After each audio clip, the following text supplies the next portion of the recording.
Good morning, Christ Center. Turn to your neighbor and say, welcome to church. Turn to your other neighbor and say, you too. Right on, right on. Hey, we're so glad to have you today. We're honored that you would join us, especially if you're new here at Christ Center. We just want to say welcome. My name's Steve. This is my wife, Stephanie. And we're just thrilled that you would join us for a few moments today. Also want to just say welcome to those online. We certainly don't want to neglect you. Feel free to type in the chat. Let us know that you're tuning in. We would love to just connect with you as well. So blessings, and we're so excited. Welcome. Good morning. It is so good to be with everybody this morning.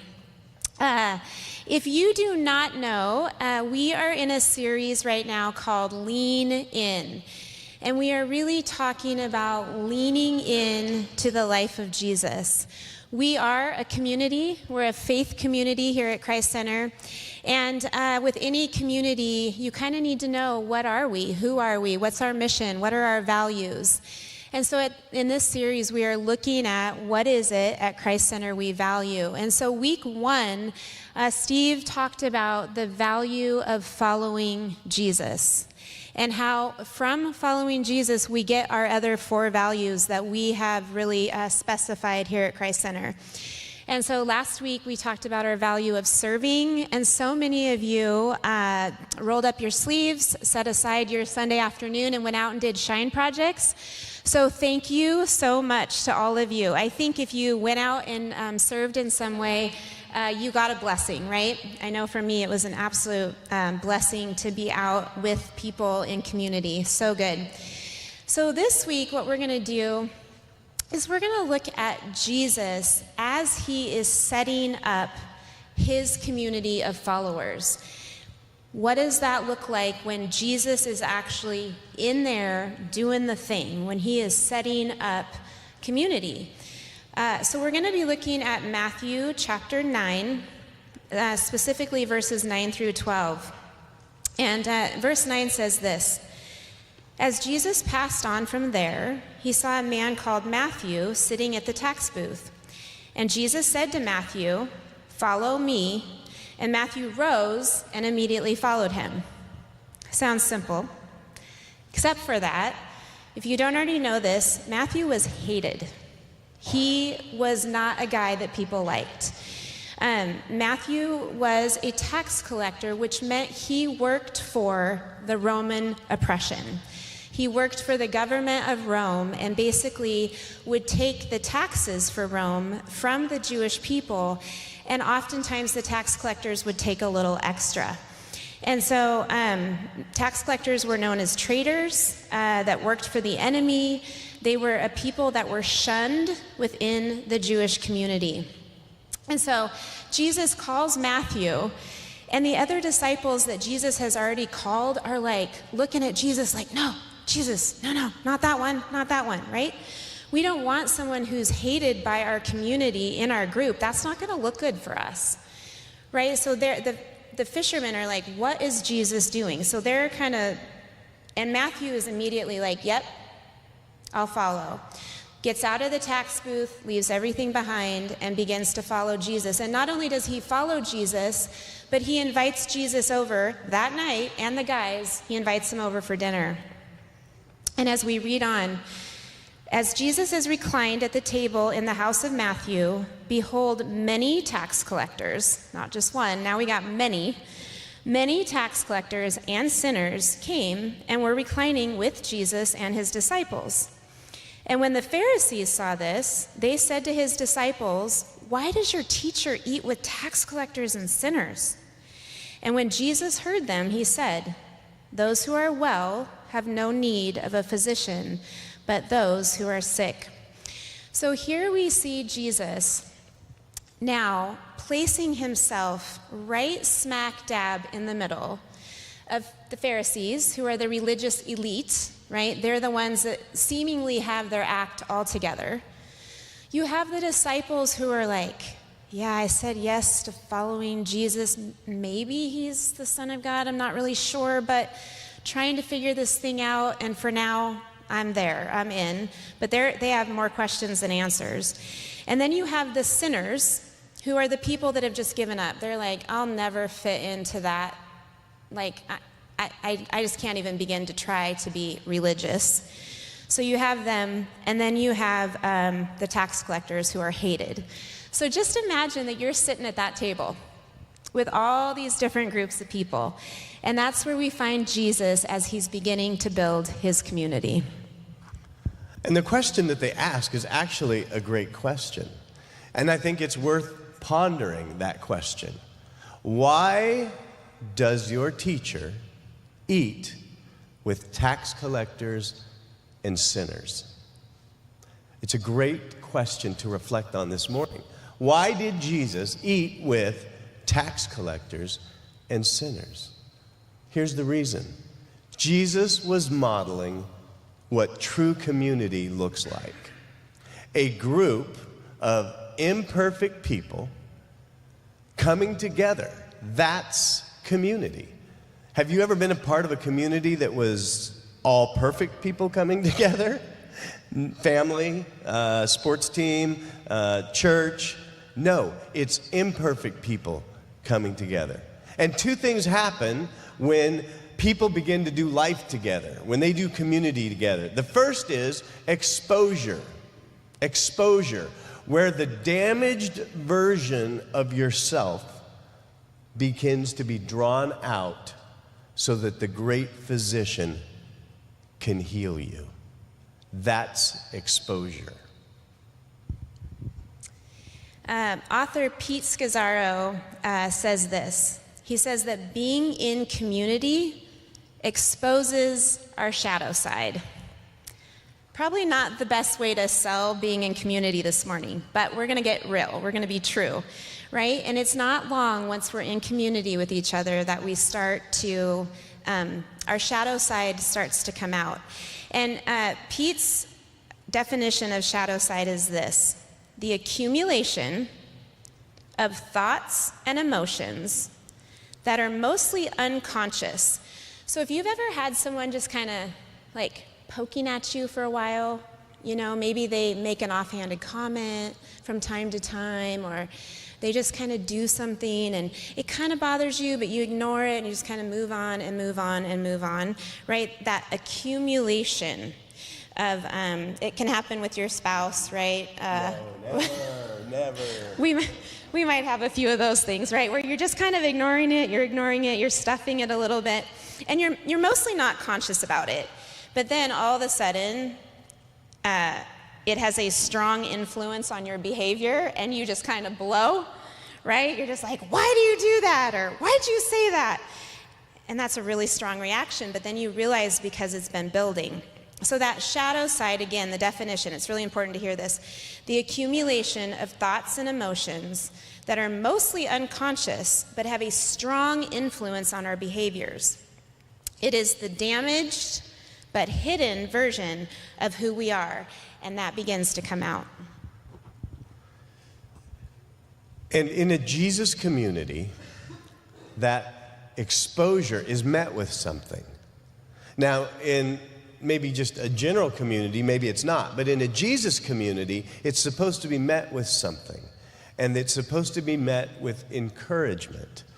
It says in Hebrews 10, 24 and 25, it says, "And let us consider how to stir up one another to love and good works."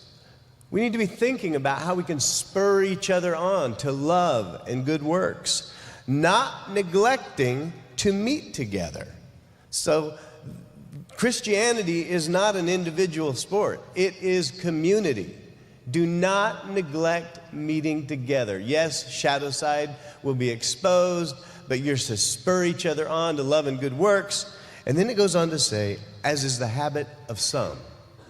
Some people just don't connect in community because they don't want to deal with anyone else's shadow side. But then how can they possibly get over that hump of exposure? How can they get over that hump of that damaged version of themselves? It goes on to say, do not neglect to meet together as the habit of some, but encouraging one another, and all the more as you see the day approaching. You see, exposure is met with encouragement. And I want to share a story about this exposure encouragement dynamic. Steph and I were watching a series on Netflix, and it's called Outlast. And this series is about several contestants who are dropped in the Alaskan wilderness, and they're left with hardly anything to survive. And they're there for weeks. And the goal is to win $1 million. But you cannot win the $1 million as an individual. You can only win the $1 million as a team. So you have to have a team. And so they start out with 4 teams of 5. And through the process of this hardened wilderness, people start flaring out. They take a flare gun and they say, I'm done, I'm sick, I'm tired, I'm exhausted. And they shoot a flare, they come get them, and they take them off. And so that team gets smaller. Or you think, I don't like my team. The shadow sides have come out, I don't like it, and you want to join another team, you can go join another team. But if you're ever voted off of a team, you have 24 hours to get back on another team, or you'll have to flare out, and you're out of the game.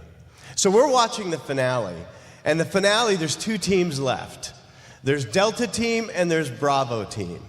And Bravo team is got a couple of young Texan men that are just ready to take on the world. And they're strong, and even though they've been through days of this wilderness, they're ready to go. They're hyped, they're excited, they're ready to move. And then you have Delta team. Delta team, not so much. They're like the Bad News Bears of Outlast. They have probably 4 of the 5 members are older. 3 of them have some serious medical issues, including knee replacement, ankle injury, and severe abdominal issues. But there's one person on the team, his name's Joey. And Joey decides that I'm not so sure Delta's gonna win this thing, because in order to win, you have a multi-mile trek through the Alaskan wilderness to try to get to the finish line, each team competing against each other. And he's looking around and he's thinking, we don't have it in the tank.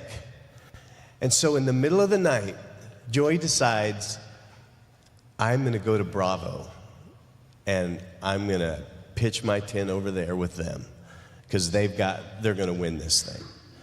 And so he sneaks out in the middle of the night while it's still dark out. His teammates are still, the teammates, by the way, he's grinded it out with, he's suffered with, they've had each other's backs. He sneaks out, he takes their only boat, travels across the inlet, and gets to the other side, and there's Bravo. They're out there scavenging on the beach already, getting food prepared for the final push. And he approaches them and he starts pitching why they should take him on as a teammate. He says, hey, I'm strong, I'm young, I'm ready to go, I'm just like you guys. Send me off, let's go, let's do it. And by the way, if you take me, then that means they're gonna be weaker. And I mean, he's doing everything he can to try to get on their team. But what he doesn't know is Bravo's already decided they're not taking anyone else, because guess what? You have to split the $1 million with however many teammates there are. And they're thinking, okay, we can either split it 2 ways or we can split it 3 ways. Why would we split it 3 ways when we're gonna win this thing and split it 2 ways? And so they say, see ya, have a safe trip. And he has to take that boat back to Delta. And now the sun's out. Delta's waking up. They're recognizing Joey's not in the tent, their shelter. And so now they're recognizing that he has bailed on them. And one by one, they start talking about how they are going to, as soon as he gets back, they're voting him off. And they start saying, I don't trust him. I can't believe he did that. One of them went down to the beach with his binoculars, looked across, saw him talking to Bravo. They knew exactly what he did. And every one of them was ready to just vote him off, except there was one person that kept quiet. His name was Joseph. And he didn't say anything. But one of the contestants, named Eric, went down and he met Joy as he showed up at the shore. And he says, "Hey, where were you?" And he pulls out his fishing rod and he says, "Oh, I was just out fishing." And he knows he's lying. And he goes, "Oh, that's interesting, because I saw you talking to Bravo." And you just see his face like, "Oh no, they caught me." He was dejected, like shame, like this is what I did. And you could see it written all over his face. And he said, "Well, I was just over there to see how weak they were, to see if we could exploit anything." You see, because once your shadow side comes up, you don't like that your shadow side comes up, so you try to defend it, but you end up digging yourself into a deeper hole. And that's what he did. So Eric reached down, he pulled the plug out of the boat, and he says, "I'm going back to camp. We'll come back and let you know what our decision is." And he heads off. Meanwhile, Joseph shows up at the beach. And the guy that they call Mountain Man, one of the contestants, is following Joseph down to the beach, and he sits on a log and he watches Joseph and Joy dialogue together. And Joseph shows up and says, "Hey, where were you?" And Joy says, "Well, I was out fishing, and then I went over to Bravo just to exploit their..." It does the same lie all over again. And Joseph knows he's lying. And Joseph just says, And he just takes a moment and he bows his head. And he's actually, later we discover, he's just praying and listening. And then he looks at him and he says, "You know, Joy, it's time for you to step up and be a man. It's time for you to have integrity." And Joy just shakes his head, and he knows he's been found out. And he says, I'm just going to go flare out. I know where this vote's going. It's over." But then Joseph looks at him and he says, "Joy, I'm a man of God, and I believe in forgiveness. As a matter of fact, I've lived my life that way. I've been forgiven so much in my life, and I choose to forgive others." And then he looks at him and he says, "I don't want to do this. I don't feel like doing this." But he says, "Joy, I forgive you." And you could just see the shock on his face, on Joy's face, when Joseph said that. He was forgiven. When they interviewed Joy later, he said, "Joseph could have never known what his words meant to me. As he leaned in and got right next to me and said exactly what I needed to hear, he had no idea what it meant. When he looked at me and said, 'Joy, I'll never give up on my team, and I'll never give up on you. You got this.' When he said those words, I just couldn't believe it. It was the last thing I expected." And Mountain Man, who was watching this whole interchange, who was ready to vote him off, said, "Joy, I forgive you too." And one by one throughout the whole team, they offered him grace and forgiveness.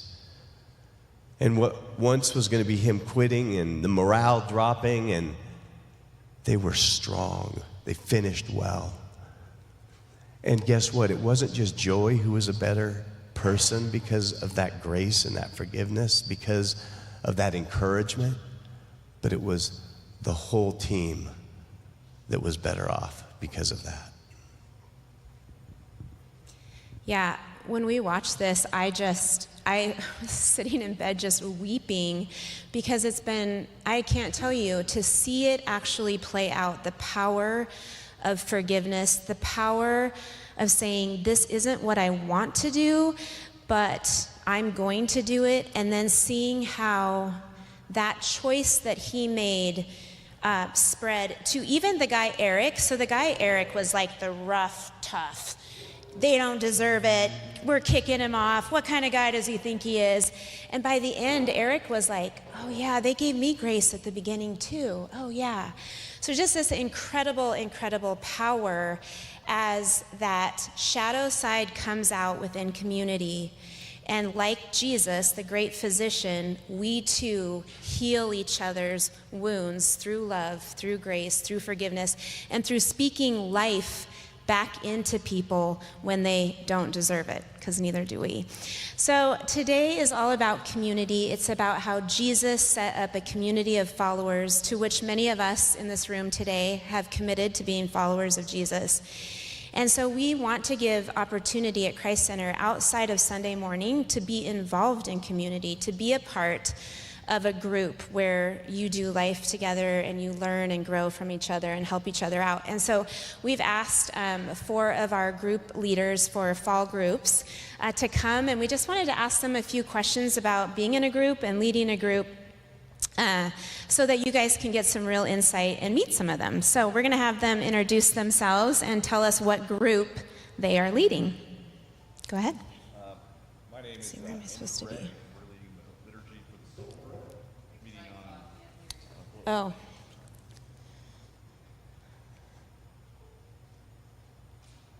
This is not Andrew's shadow side. This is just life with technology. We got it?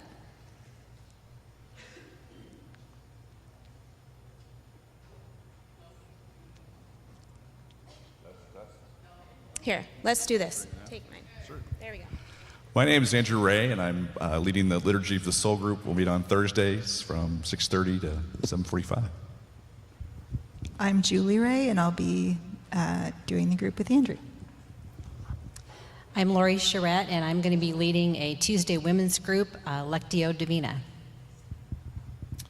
My name is Stephen Dickens, and I'll be leading a men's group called Practicing the Way by John Mark Comer.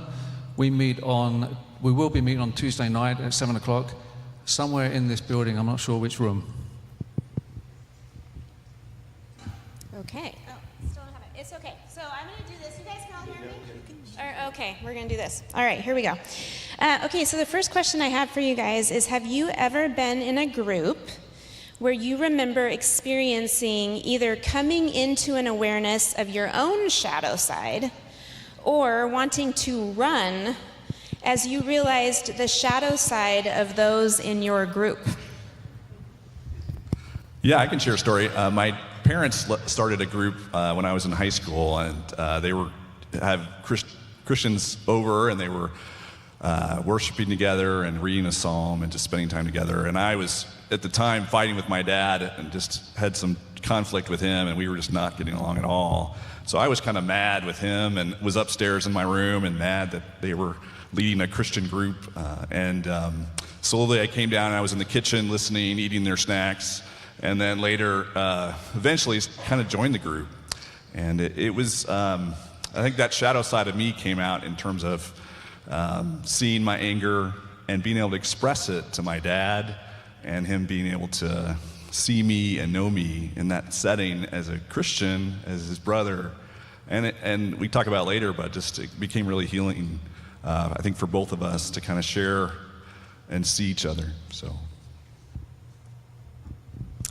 So a number of years ago, I volunteered for a domestic violence service provider. And at first I was asked to be on the crisis line, and after I did that for a while, I was asked if I would lead a small support group. And I have to say I didn't feel very qualified to lead a support group of women who had gone through domestic violence, but I was raised with a dad who said those who can should, and I felt like I had the time. I wanted to help women and children, and I felt like I could be a good leader and a good listener. But unfortunately, I really struggled at first, because meeting with these women, I felt kind of a little judgmental coming out, where I was thinking, why would those women stay with those men? And why wouldn't they leave? And they have children, and why would they do this? And I just all of a sudden realized that this is part of my continuous journey of realizing I can be quick to judge, and I can be critical in my thinking. And I realized that that could translate into body language and actions, and this is something that I think the Lord has just really put on my heart, that He's constantly sending His Spirit to help me in ways to not be judgmental, realize that everyone has a story, everyone has a need, and I'm here to be His hands and feet. I've been running or facilitating, leading, being a part of small groups about 35 years. So when it comes to exposure, I'm not going to share well, I mean, I could do, but one of the things that sticks out for me, which comes up every now and then in my work, is I have this sense of humor, and in my younger days, any serious sort of conversation or any sort of difficult issue, I would sort of joke around. So in one particular small group, someone shared something, I cracked a joke, and then probably a couple of weeks later, I'm thinking, our relationship is pretty strained. Well, then I found out that the joke that I cracked was not, appropriate. So, and so that was some sort of it was a wake-up call, which I had to work on over a number of years. Every now and then it slips out, and I'll crack a joke, and I won't get a laugh, and I think, okay, I need to dig a little bit deeper here. So, yeah. How was that? 1 minute? Okay, great. Okay, the next question for these guys is, has being in a community group ever brought you healing or encouragement? Or has someone come alongside you, or, yeah? Yeah, just to reiterate, I guess, my relationship with my dad, I think we experienced a lot of healing in that community where I was able to receive prayer from the group and kind of express some of my concerns to my dad, and he was able to verbally affirm me. And so I just find groups to be very transformational. We're formed in our families. All of us come from families, and the church, I think, as we talked about this morning, is that opportunity, that place to be reformed into a new community, into the church, into a loving community that's can show grace to each other. And I experienced that in my life, and that's part of the reason I like leading groups, and because we can have that new community and see transformation and experience God's love more. So I'm answering the next question. So when my husband and I first moved to Kashmir, we did so to build and operate a bed and breakfast, and we did for 11 years. And it was really hard for us at first because we were used to being part of a church community. And Sunday mornings, when you own a bed and breakfast, you're not doing church, you're making breakfast. And that was a real struggle for us, but we had some friends who invited us to a church up in the Upper Valley, and they suggested that maybe we might want to join a life group, a small group of people, about 8 couples. And that became our church community, and we really saw the power of coming alongside each other through life's ups and downs. And I think the thing that we really discovered was that we weren't alone in so many of the challenges that we were facing.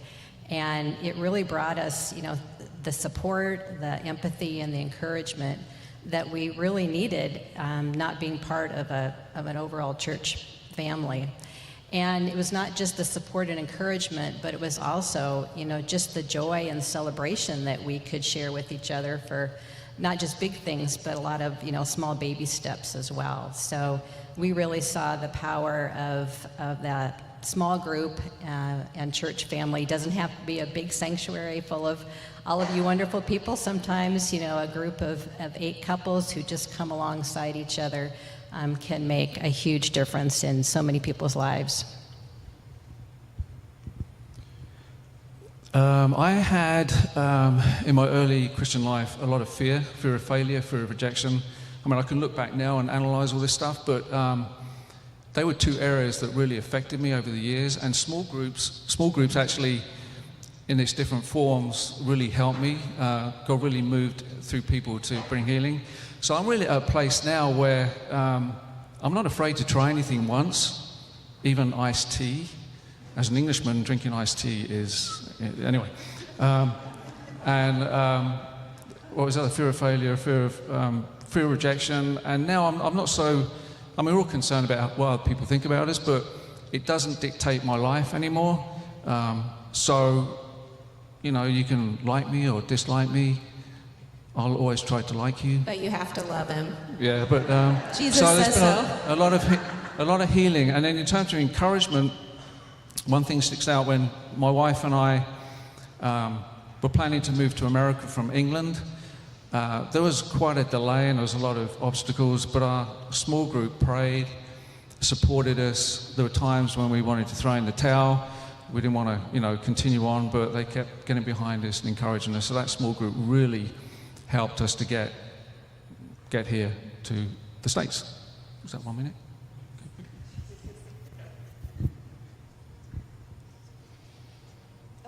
Next question. Sorry, I'm laughing at Steve and his sense of humor. I know he just, anyway, okay.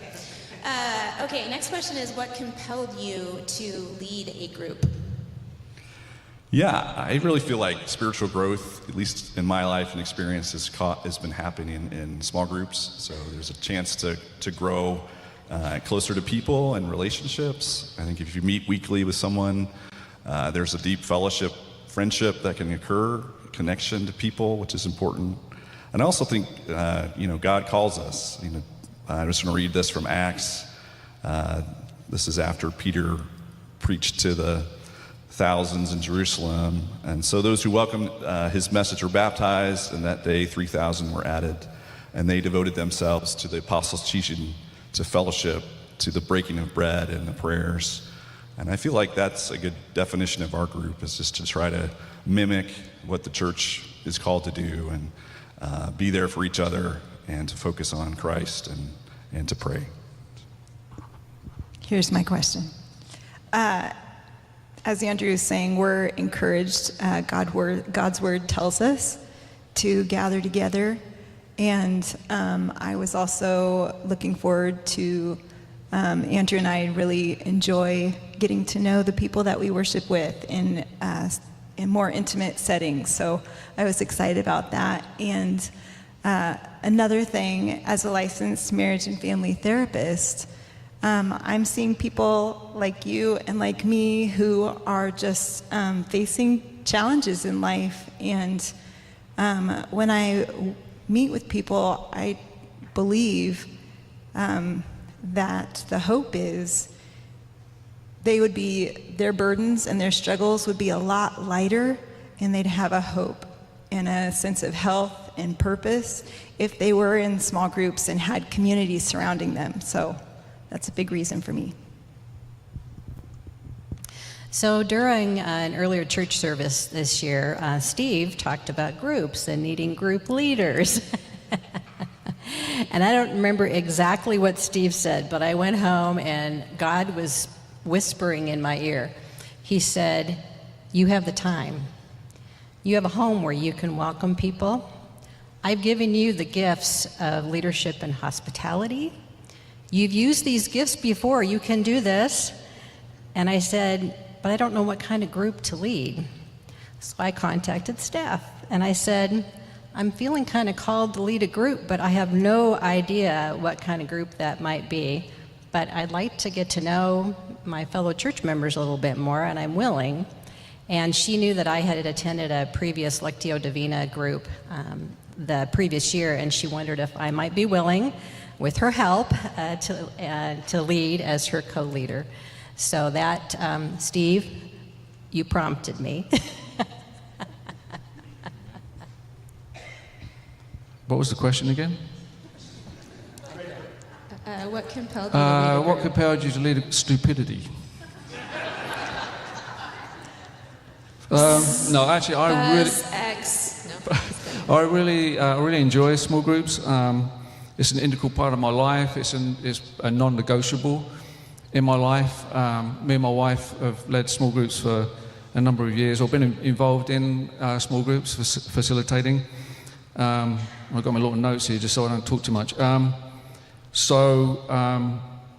The small groups that we've been involved in over the years, it's been really exciting because we've had baptisms, we've celebrated birthdays, anniversaries, Easter, Christmas services, invited neighbors over, done all sorts of different things. And also just the connection. So people don't always in the group connect with you as the leader, but there's relationships that are established within the groups, which I found exciting. And then just facilitating, creating what I call a sacred, safe space for God to move and do what he wants to do in whatever and however, the capacity that he wants to use it in. So, it's an integral part of my life. I love small groups. Doesn't matter what it is. So, we've done backpacking trips, all sorts of wonderful things. I heard axe throwing. Oh, we did. Our men's group. Our men's group did a little axe throwing. We didn't know they what made their own. We didn't know what we were doing, but we finally hit the target. Once we hit the target, then we had photos that we threw axes at. But anyway, was that 1 minute? That may or may not be appealing to you. I don't know. Okay, thank you, Steve. And that is a great answer too. One of the great things about either hosting a group or facilitating a group is just seeing the community grow, and for all of us to get to know each other better and have those relationships and those friendships. It is really exciting when you're leading that group to see that happening. Okay, our final question. What can people expect from joining your group? Yeah, so we met this summer and we hit about 12 to 15 people on average in our home. Again, on Thursday nights from 6:30 to 7:45. We end on time unless you want to talk more with us. But there's social time, there's a dessert we have, there's teaching and sharing. But the group title is A Liturgy for the Soul. I'm just going to read it. Liturgy is the rooted, thoughtful prayers of the church and can enrich our walk with Christ, nurturing our souls. And so we did Compline, which is kind of an ancient nighttime prayers before you go to bed. We led that with candles and sharing and things. And then we had we're going to be focusing on a house blessing, which is kind of walking around from room to room and dedicating with prayers your house. It's kind of fun to the Lord as a way to serve him with our homes. And then we're going to have a healing service, so prayers for any kind of needs that we go through a liturgy for, and then have time to lay hands as directed and use oil to pray for people that request it. So those are kind of the things that we'll be doing, but it's a casual in a home group. But again, we kind of look at ancient liturgies the church has used forever and kind of talk about them and explain them and give purpose of why they're meaningful and how they've been used before. So I'm going to pop in real quick here and just say, if you are a couple looking for fellowship with other couples, you don't have to be a couple to be in their group, but they are just a great couple.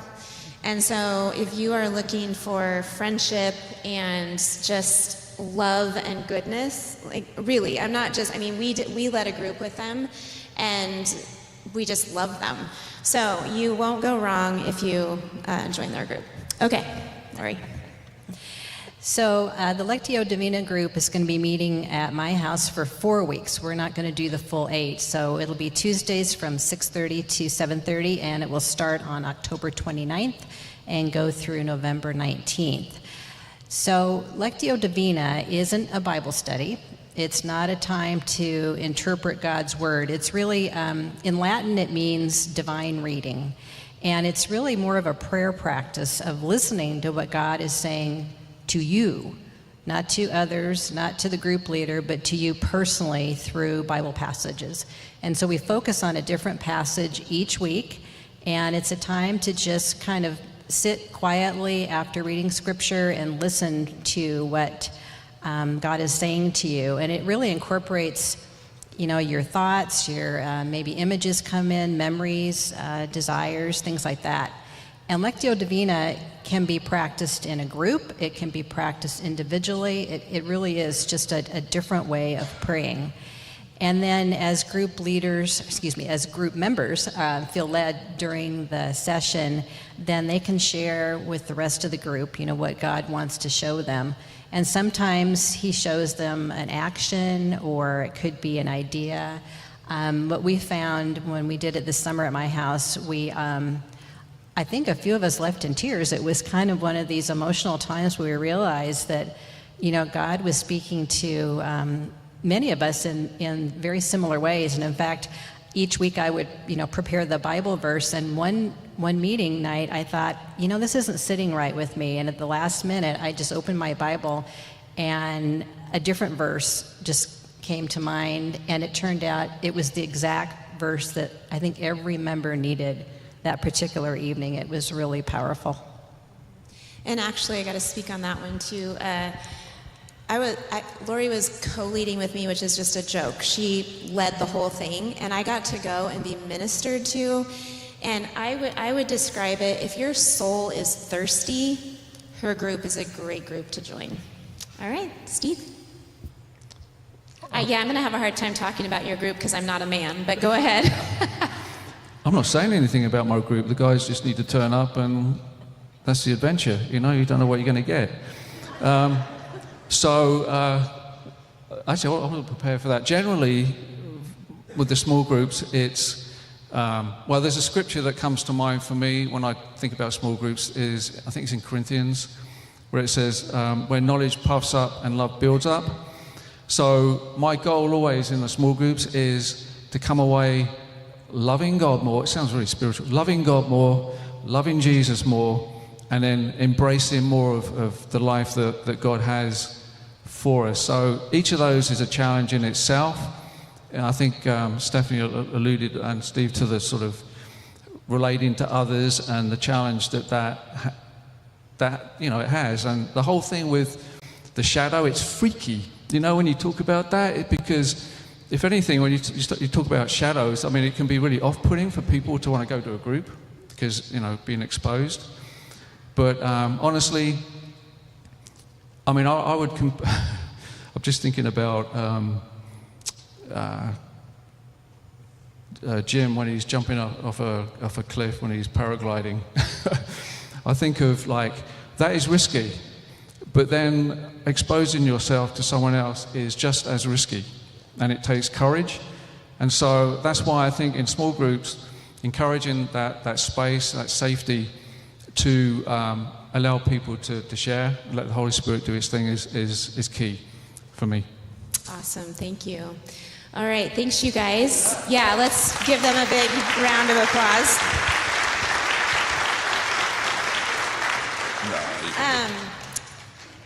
Yes, so we did talk about exposure and that vulnerability, but in just a minute here, we are going to watch a video of a brave couple that joined a group at Christ Center and the win for them. So they were sweet enough to make a video with us so that we could hear a testimony of the blessing of being in a group.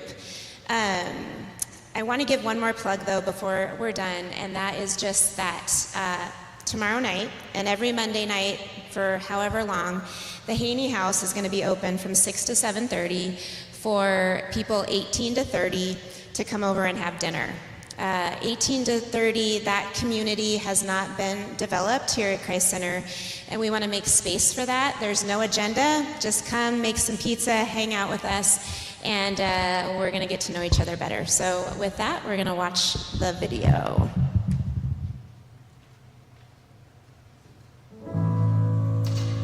I'm Nick. I'm Sharon. So you guys have been doing groups now for a while.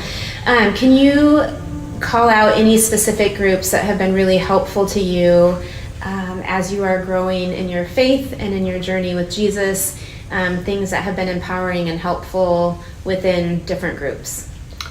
Yeah, every group has been awesome. A really special one I went through was with Jason through the Summit Initiative, and that was just awesome to get together with a great group of guys and kind of be a little vulnerable together and really grow in our relationship with Christ. It was really awesome because it was also when we first joined Christ Center, so it was another way I could be kind of together with other men that are trying to grow their relationship with God. And it was the first one I've been to in 17 years since I've been in a group. So it was just great, encouraging, and just an awesome way to grow my faith in Christ.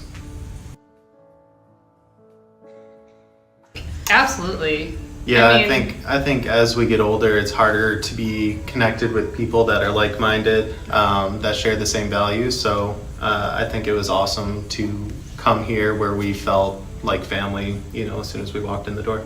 yeah. I mean, the joke is you're not a local until you're 3 generations in. So it's nice to have other people that are living that similar life. A lot of them have not grown up here or are transplants like us too, and there's no judgment.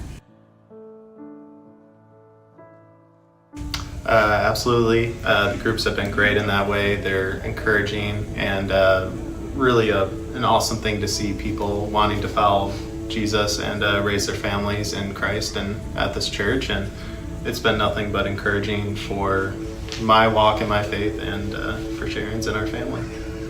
I really think it's helped us to be able to dig deeper into our faith as well and see how it can relate on a daily basis.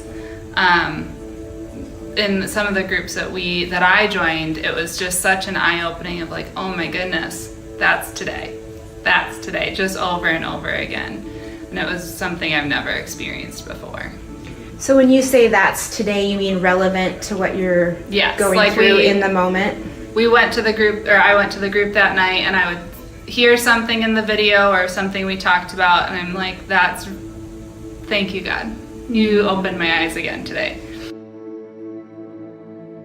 Thanking you guys. So one of the things that I really appreciate about you two is that not only did you receive, but shortly after you started receiving, you said, we want to be a part, we want to join in, roll up our sleeves. And so you guys offered a summer group this session for 3 weeks of barbecuing at the park. How did that go? It was awesome. We enjoyed it so much. It was what made us feel part of Christ Center the summer before. And we just couldn't imagine not doing it again. And so when there wasn't someone else that had the capacity to do it, we said we do. And we wanted to make sure that it was available for others to be able to experience what we got to experience. I love that. All right, so if there are people new to Christ Center, just find Nick and Sharon, and they'll help you get connected. Absolutely. All right, thanks you guys. Thank you.